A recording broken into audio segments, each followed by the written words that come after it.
Այսօր ճամբարային 3-րդ օրն է, մենք մեր ձեռքերը լվացել ենք, հատկապես օճառով, ու գնում ենք խոհանոց գոփնոցակնենք, որ մենք եք բրդուճները սարքելու մեր աղաղոտյա ճաշ։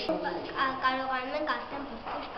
պատրաստել։ Հիմա կգնանք խոհանոց ու կաշխատենք։ Կգնանք կտեսնենք կերարևը ինչ է մեզ տալիս։